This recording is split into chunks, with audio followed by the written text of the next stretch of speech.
student, good morning. Yesterday we solved sum number 1. Today we are going to start our sum number 2.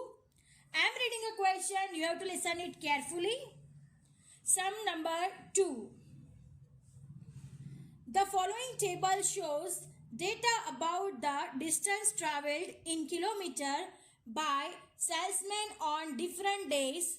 Find median, Q3, D8, P62 and interpret them. क्या क्या find करना है हमें? Median find करना है, Q3 find करना है, D8 find करना है, P62. ये Q का मीनिंग है क्वार्टाइल 3, D का मीनिंग है decile 8, percentile 62 and interpret them. Distance travel kilometre 0 to 100, 100 to 200, 200 to 300, 300 to 400, 400 to 500, 500 to 600.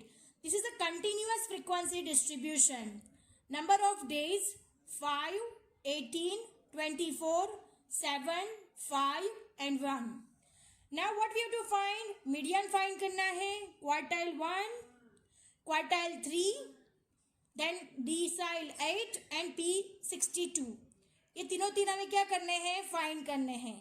तो सबसे पहले हम लोग क्या फाइंड करेंगे? मीडियन फाइंड करेंगे. तो सबसे पहले तो हमें इसका टेबल बनाना होगा. जो डिस्टेंस ट्रैवल्ड इन किलोमीटर दिया गया है और नंबर ऑफ डेज दिए गए हैं, उस पर से पहले हमें CF it means cumulative frequency find करनी होगी. उसके बाद हम लोग क्या फाइंड करेंगे? Median, then Q3, then D8 and P62. Understand? So let us start our some.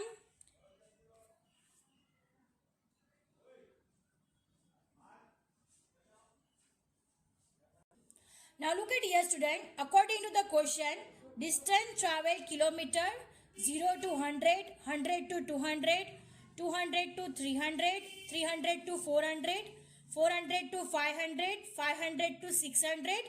Then next number of days 5, 18, 24, 7, 5 and 1. अब क्या फाइंड करना है? Cumulative frequency it mean CF. कैसे फाइंड करेंगे? तो 5 plus 18 23, then 23 plus 24 47, then 47 plus 7 54, 54 plus 5 59, 59 plus 1 60. Again ये जो cumulative frequency है तो उसको कैसे फाइंड करा जाता है? तो जो फ्रीक्वेंसी हमें दी गई है उसका क्या करना है? टोटलिंग.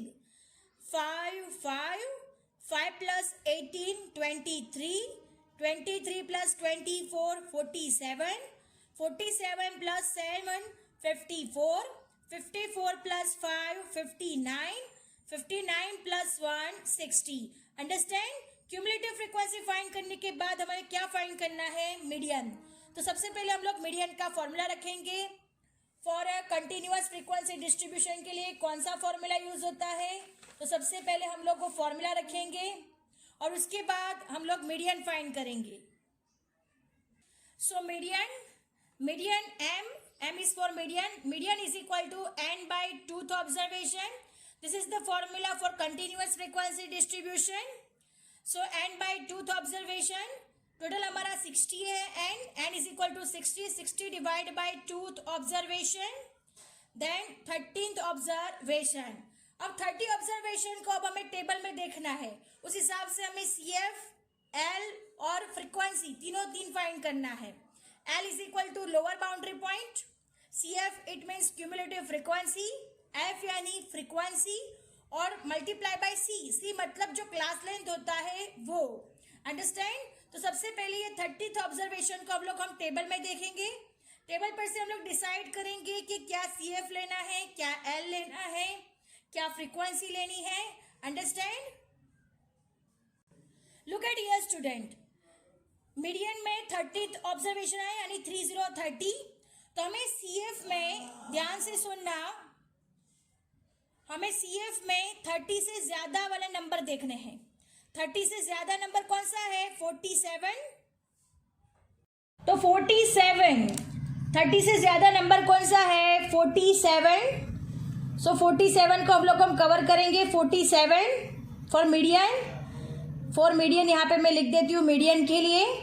उसका अपर वाला डेटा हमारा क्या हो जाएगा फॉर मीडियन, CF हो जाएगा। क्या हो जाएगा? CF। अंडरस्टैंड? अब यहाँ से ही देखना, यहाँ से सामने वाला जो डेटा है वो हमारा क्या हो जाएगा? फ्रीक्वेंसी हो जाएगा। क्या हो जाएगा? फ्रीक्वेंसी। और यहीं से सामने वाला जो हमारा क्लास है उसमें ये क्या हो जाएगा? हमारा लोअर बाउंड्री पॉइंट। क्या हो जाएगा? Lower boundary point. अंडरस्टैंड? कैसे डिसाइड किया?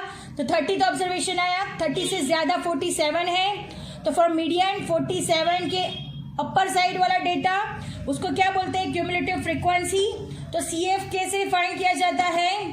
तो cumulative frequency of the class prior to class of median, यानी जो मीडियन में सिलेक्ट किया गया हो उसके प्रीवियस क्लास, यानी प्रायर टू क्लास, यानी 47 से अपर वाला क्लास हमारा क्या हो गया? CF हो गया। 47 के सामने वाला हमारा क्या हो गया? फ्रीक्वेंसी हो गया। और 47 के सामने वाला जो हमारा ग्रुप क्लास दिया गया है उसमें से लोअर बाउंड्री पॉइंट क्या हो गया हमारा? L is equal to 200। अब हम उसे फॉर्मूलाज में रख के फाइंड करेंगे। सो let us start. Look at here student, according to the table L is equal to 200, CF is equal to 23, F is equal to 24, C is equal to 100। 100 कैसे है? तो 200 से 300 के बीच में का क्लास लेंथ कितना होगा? 100 का डिफरेंस होगा। सो C is equal to 100। Now formula M is equal to L plus N by 2 minus CF divide by F into C। यानी यहाँ पे C है तो C हमने यहाँ पे कितना ले लिया है? डायरेक्टली 100 ले लिया है। फॉर्मूलाज क्या है? तो M is equal to L plus N by 2 minus CF divide by F into C। Understand? Look at here student, lower boundary point 200 plus N by 2 यानी 30 observation minus CF 23 divide by F 24 multiply by 100।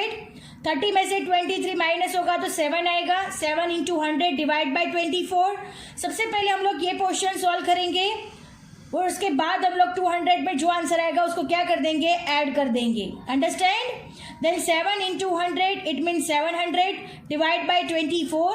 So 200 plus 700 divide by 24 यानी 29.166 and 200 plus 29.166। अब देखिए यहाँ पे point के बाद two digits हमें consider करना है, तो 666 है तो हम लोग क्या करेंगे? अगर 5 और 5 से ज्यादा अगर डिजिट होती है तो हम लोग एक आगे क्या कर ऐड कर देते हैं, तो हमारा आंसर क्या होगा? 229.17। सो अवर मीडियन इज 229.17। अंडरस्टैंड? अब हमें क्या फाइंड करना है? Q3 फाइंड करना है। सो let us start Q3। Q3 का फॉर्मूला है JN bye 4th observation. J का क्या हो जाएगा? 3 हो जाएगा तो 3N by 4th observation. Then 3N is equal to 60 divide by 4th observation. तो 60 डिवाइड बाय 4 15 हो जाएगा तो 15 इंटू 3 यानी 45th ऑब्जर्वेशन। अब हमें 45th को कहाँ देखना है? टेबल में देखना है। जैसे हमने मीडियन में फाइंड किया था CF F, वैसे ही हमें Q3 में भी सेम CF F L सब कुछ वैसे ही फाइंड किया जाएगा। तो 45 से ज्यादा डिजिट होगी उसको हम लोग क्या अज्यूम करेंगे? देख लेते हैं हम लोग। लुक एट हियर स्टूडेंट, 45 से बड़ी डिजिट कौन सी है? यहाँ पे आप लोग देख सकते हो 45 से बड़ी डिजिट 47 है, राइट? तो हम लोग किसके लिए डिसाइड कर रहे हैं? Q3 के लिए, राइट? तो ये क्या हो गया हमारा? 47 से अपर क्या हो गया? CF हो गया। CF 47 के सामने वाला क्या हो गया? 24 और उसका लोअर बाउंड्री पॉइंट क्या हो गया? 200। अंडरस्टैंड? कभी ऐसा सेम भी आ सकता है, सेम भी, बिकॉज हमारा Q3 45th ऑब्जर्वेशन है तो 45 से ज्यादा 47 आ रहा है तो 47 से ही हमें लेना होगा। 47 से अपर CF हो जाएगा, उसके सामने वाली डिजिट फ्रीक्वेंसी हो जाएगी और उसके सामने क्या हो जाएगा? Lower boundary point. और दोनों का डिफरेंस कितना होगा? 300 माइनस 200 यानी 100। हर एक का डिफरेंस सेम है यानी हर एक में C कितना आएगा? 100। So look at here student, L is equal to 200, CF is equal to 23, F is equal to 24, C is equal to 100. अब हम इसको फॉर्मूला में रख के Q3 फाइंड करेंगे. Look at here student, Q3 is equal to L plus 3n by 4 minus CF divide by F multiply by C.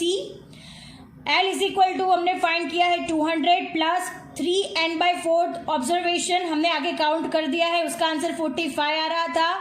45 minus 23 divide by 24 हमारा f है, multiply by 100.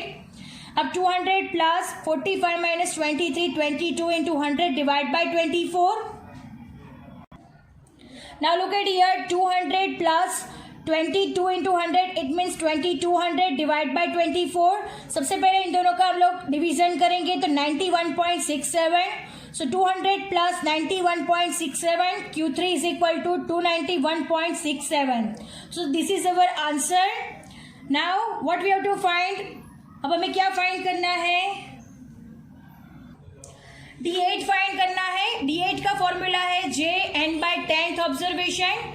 Because decile के लिए हम लोग क्या करते हैं, 10 से डिवाइड किया जाता है. J is equal to 8, 60 divide by 10th observation.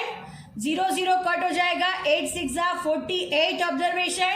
अब हमें अगेन हमारे वो हमने जो क्यूमुलेटिव फ्रीक्वेंसी फाइंड की है वहां पे 48 देखना है, फिर उसका प्रायर वाला ऑब्जर्वेशन लेना है, उससे हमें CF मालूम करना है, देन F मालूम करना है और L.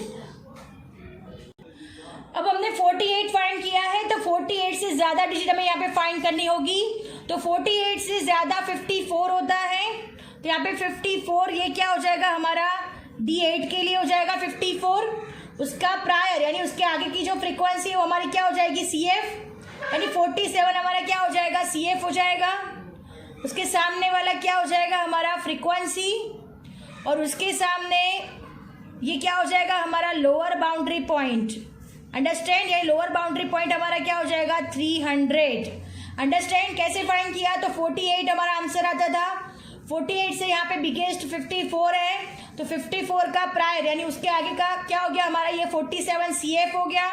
यहीं से हमें सामने वाला ये हमारा क्या होगा फ्रीक्वेंसी होगा, और ये हमारा क्या हो जाएगा लोअर बाउंड्री पॉइंट. अब हम फॉर्मूला रख के D8 फाइंड करेंगे.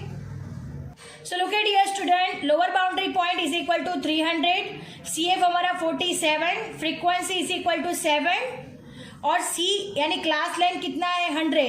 48 ऑब्जर्वेशन हमारा आंसर था, उससे हमने बिगेस्ट डिजिट देखा, उस हिसाब से हमें ये सारे डिजिट्स मिल रहे हैं. अब हम इसको फॉर्मूलाज में रख के फाइंड कर देंगे D8. Now look at here student, D8 find करना है. D8 is equal to L plus J N by 10 minus CF divide by F into C. So L is equal to 300 plus 48 minus 47 divide by 7 into 100. 48 में से 47 जाएगा तो 1 रहेगा, 1 multiply by 100 divide by 7. Then 300 plus 100 into 1 यानी 100 divide by 7. इन दोनों का division होगा तो 14.29. सो 300 प्लस 14.29 तो वह D8 हमें मिल जाएगा 314.29. अंडरस्टैंड D8 कैसे फाइंड किया, D8 is equal to 314.29. Understand. Now next P62 find करना है. P62 JN bye 100 observation. 62 हमें J है तो J की जगह पे हम लोग 62 रखेंगे, multiply by 60 divide by 100 observation.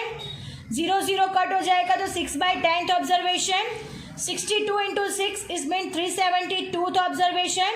So 37.2 observation. अब हम अगेन टेबल में देखेंगे 37.2 से बड़ी डिजिट कौन सी है, उस हिसाब से हम लोग CF फाइंड करेंगे, फिर F फाइंड करेंगे और देन L फाइंड करेंगे. सो लुक एट हियर स्टूडेंट, 37.2 से सबसे ज्यादा डिजिट कौन सी है, तो अगेन 47 आ रहा है, तो यहाँ पे भी सेम होगा 47. तो 47 के ऊपर वाला CF हो जाएगा, इसके सामने वाला F और यहाँ पे लोअर बाउंड्री पॉइंट क्या हो जाएगा 200. अंडरस्टैंड. फॉर P62 के लिए भी सेम ही होगा. अंडरस्टैंड. P62 के लिए 37.2 आंसर आ रहा है, तो 37.2 आंसर से बड़ी वाली डिजिट 47 है. 47 की अपर डिजिट CF हो जाएगी, उसके सामने वाली डिजिट फ्रीक्वेंसी, और उससे सामने वाला जो हमारा क्लास है वो L इज इक्वल टू क्या हो जाएगा 200. So look at here student, our answer is 37.2 तो ऑब्जर्वेशन, उस हिसाब से हमारा L is equal to 200, CF is equal to 23, F is equal to 24 and C is equal to 100. Now look at here student, P62 find करना है. So what is the formula? L plus J n by 100 minus CF divide by F multiply by C. So 200 plus इसका हमने calculation कर दिया है 37.2 minus 23 divide by 24 into 100. So 200 plus 37.2 में से 23 minus करेंगे तो 14.2 divide by 24 into 100. 200 plus 14.2 into 100, 1420 divide by 24. Now look at here student, 1420 divide by 24, it means 59.17. 200 plus 59.17, 259.17. So P62 is equal to 259.17. अब हमें क्या करना है, इन सबको इंटरप्रेट भी करना है, राइट. तो सब हम लोग Q3, D8 और P62 को अब इंटरप्रेट करेंगे. Look at here student, Q3 का आंसर आ रहा था 291.67 kilometre. So the maximum distance in the list travelled 75% days will be 291.67 kilometre. अब हमें पता है कि 100 के 4 पार्ट्स होते हैं, Q1, Q2 और Q3. तो Q3 25%, 25%, 25%, यानी 75% हो गया. अंडरस्टैंड.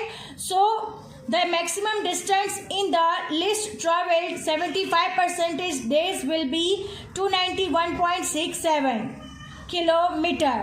Now next D8 को अब हम इंटरप्रेट करेंगे. So D8 का आंसर है 314.29. So the maximum distance in the list traveled 80% days will be 314.29 kilometre. Decile 8 के लिए 80% days will be 314.29 kilometre. Now next P62. Now P62 259.17. The maximum distance in the list traveled 62% days will be 259.17 kilometer. Understand? Our sum is over here. I hope you understand it very well. Thank you students.